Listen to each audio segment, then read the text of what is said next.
allihopa! Jag och Omar har spelat in ett speciellt avsnitt där vi går in på djupsnack och vi kör 2 speciella tolkningar som vi gjorde Så mycket bättre, och det kör vi för er. Woo! Det vi hade, det vi var, kan aldrig glömma allt som var bra. Det vi hade, det vi var, kan aldrig glömma allt som var bra. Det vi hade, det vi var, kan aldrig glömma allt som var bra. Och jag uppskattar dig och den tiden som var. När jag gick igenom din katalog så skulle jag sjunga en lite så här spansk-influerad låt först. Men sen så lyssnade jag på Simon Song flera gånger och bara, den måste jag välja. Du sjunger den så fantastiskt. Och jag var så här, hur ska jag toppa det här? Så jag tänkte bara, jag kommer inte toppa det utan jag kommer göra min version av det som man gör i en tolkning. Och jag ville fånga minnen i den. När jag fick den låten, då var jag så glad och den bara kom naturligt. Det är första tagningen som jag har tagit. Jag har inte spelat in den flera gånger utan den kom naturligt, skrev den snabbt och sen så tog vi första tagningen. Liksom. Shit, vad sjukt.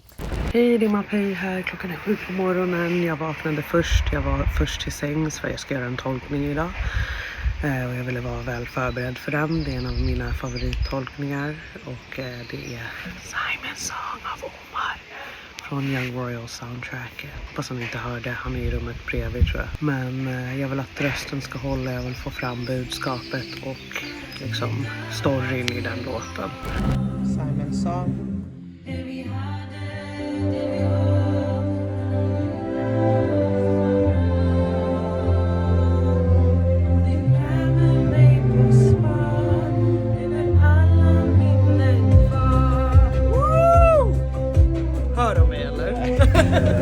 Alltså det här är det lyxigaste som finns. Att folk tar sin tid och gör det här med musik. Det är så hjärtskärande och fint. Jag älskar det. Tack så mycket. Vi har prövats, vi har slåtts. Den raden tog jag från från originallåten. Precis. Och jag kände att när man var liten så fick man kämpa för sin kärlek och sin identitet och vem man var. Och, den passar mig jättebra. Kul. Ja. Första kyssen var vid kiosken bredvid din motocross. Numera är jag skild så jag gör som jag vill. Men du ägde min värld utan mobiltelefon. Det vi hade, det vi var, kan aldrig glömma allt som var bra. Om du frågar vem jag är, måste minnas vem jag var. Jag var i alla fall bara väldigt taggad på att få liksom höra någon sjunga en låt som jag har gjort. Och sen så blev det just den här Simon Song och den är ju väldigt, väldigt nära mitt hjärta för att den serien är så speciell för mig. Den här låten Simon Song, den handlar ju om tiderna i Tumba när jag gick i skola, Björkhaga. Och det fanns skottkrig och vi gjorde snöänglar och alla hockeykillar fanns där och liksom hela den här världen. Och den fångades i musiken på något sätt. Jag var så nyfiken på hur det skulle låta. Liksom. Och sen när du körde så var det bara, alltså jag mådde så bra. Det vi hade, det vi var, kan aldrig glömma allt som var bra.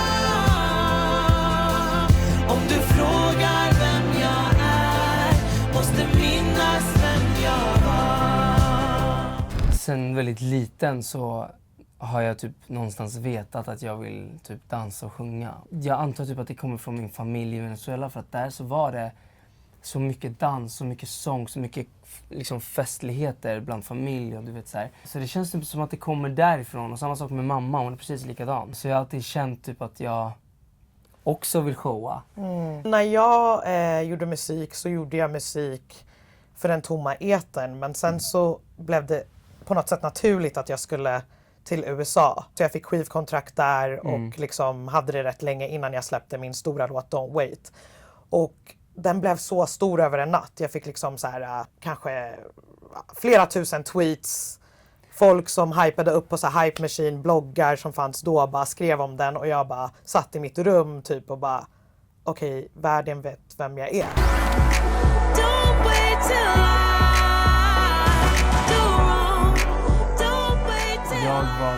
Upweight för att jag började liksom scrolla mig igenom alla artisters kataloger och sen kom jag in i din katalog liksom. Och så var det typ den jag först lyssnade på. Och sen så drog den mig direkt tillbaka i tiden. Och jag kunde typ inte riktigt peka på vilken tid det var, utan det var bara en sån stor så här nostalgia-känsla jag fick typ. Och det är en banger-låt. Och det vet ju alla om. Direkt när jag hörde den så tänkte jag, jag ska göra om den till en svensk ballad. Om det inte vore för dig är jag ingenting. Det du sjunger om tog jag också med mig på ett sätt, men gjorde det liksom till lite av en ny grej där man sjunger om en vän. Jag hade min bästa kompis in mind typ, när jag skrev den. Och han har faktiskt hjälpt mig att skriva en line i den här låten för att vi satt hemma hos mig på soffan en typ fredag kväll jättesent. Jag hade inte ens fått bekräftat att jag ska få göra den här låten, men jag ska skriva den nu. Här och nu ska jag skriva den. Den är min liksom. Den är min. Jag ska göra den, period liksom. Och så sitter jag och skriver och sen så var det han som kom på så här: ett frö blev till blomma, den är växte så upp fin, ur det den tomma. draden. Så cred till Joel alltså. Nice. När du sjöng den så kände jag bara så här enorm styrka. Och samtidigt var den skör. Så att du gjorde den verkligen till din. Och sen så tänkte jag aldrig att jag skulle höra den på svenska. Nej. Så att när jag hörde det var jag så här, det här passar perfekt. Det var liksom naturligt. Så att jag är jätteglad att du gjorde den. Vad kul. Ja. Det var länge sen men känns som igår. Allting har förändrats men vi är som då. Vänner vänder efter vinden, men när det blåser håller du mig tätt intill dig. Jag kommer vara med dig vart du än går. Alltid vid din sida när det känns svårt. Jag lovar dig, we gon' be alright. Min bästa vän, we gon' be just fine. Alltså jag har fått uppleva den här hypen 2 gånger i mitt liv. Och första gången var med bandet. Jag fick turnera USA, jag fick turnera California. Jag fick liksom åka till Chile. Då var jag lite äldre. Men jag var 14-15. Och jag kunde då inte förstå hur svårt det är att vara på en sån nivå. Och idag som 25 år så förstår jag så här, shit. Alltså det jag var med om. Onormalt. Det är så alltså det är så sjukt att jag Eller fick uppleva det. unikt. Unikt och på ett positivt sätt. Idag så är det en annan grej. Alltså det minsta lilla som hände mig idag så är jag så här.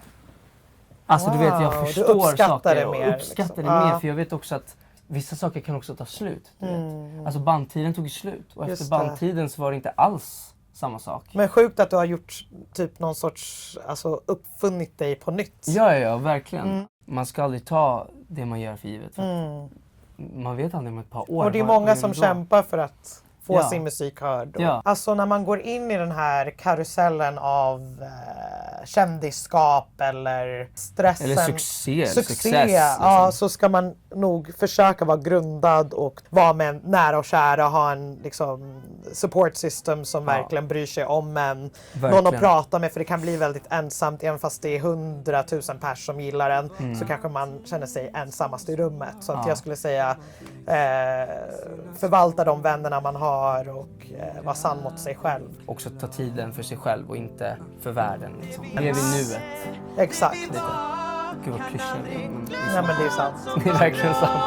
Det vi hade, det vi var, kan aldrig glömma allt som var bra. Det vi hade, det vi var, kan aldrig glömma allt som var bra.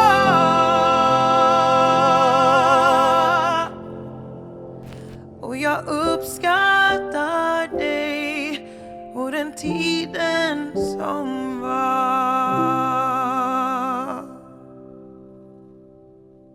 Amazing! Thank you! Ja, kul.